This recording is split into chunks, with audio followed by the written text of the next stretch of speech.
தேர்தல் நெருங்க அதிமுக தவேக தலைவர்கள் இடையே வார்த்தை மோதல் அதிகரித்து வருகிறது. கூட்டணி மற்றும் ஊழல் குறித்து எடப்பாடி, செங்கோட்டையன் மற்றும் அருண்ராஜ் ஆகிய மூவரும் மாறி மாறி விமர்சித்துக் கொண்டதை தற்போது பார்க்கலாம். அங்கே தூத்துக்குடியில் நடைபெற்ற நிகழ்ச்சியில் ஸ்டெர்லைட் 13 பேர் சுட்டுக் கொண்டதற்கு பிறகு ஏன் முதலமைச்சராக இருந்தபோது இவர் செல்லவில்லை என்பதுதான் 100 நாட்கள் போராட்டம் நடத்தியதற்கு பிறகு எங்களை பற்றி பேசுவதற்கு.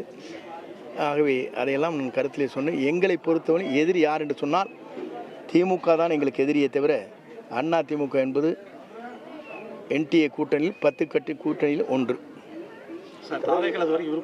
புரிஞ்சுட்டுங்களா?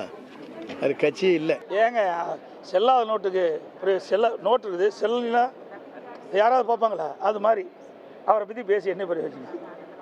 அது அவர் செல்லாத நோட்டை மாதிரி. செல்லாத நோட்டுக்கு என்ன வேல்யூ இருக்குதோ அதே வேல்யூ தான் அவருக்கு.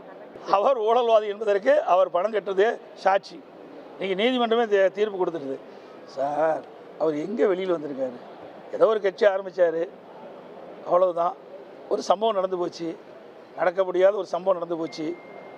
அந்த சம்பவத்திலிருந்து 72 நாட்கள் வீட்டை விட்டே வரல. இது வரைக்கும் எத்தனையோ கட்சி தலைவர் இருக்கிறாங்க. ஆனால் ஒரு சம்பவம் நடைபெற்ற பிறகு அதை துணிந்து நின்று அதற்குண்டான தீர்வு காணுவது தான் ஒரு அரசியல் கட்சியுடைய தலைவருடைய கடமையாக இருக்கும்.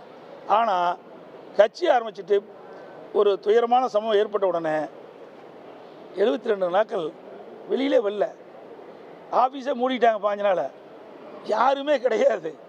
கட்சி இருக்குதா இல்லையாங்கிற நிலை ஏற்பட்டு விட்டது. இதுதான் நிலைமை, தமிழ்நாட்டுடைய நிலைமை. அந்த கட்சியுடைய நிலைமை அதுதான். எப்படி சொல்கிறேன்னு தெரியல. ஒரு முதலமைச்சராக இருந்திருக்காரு. ஊழல்னா என்னன்னு ஃபஸ்ட்டு தெரியணும்.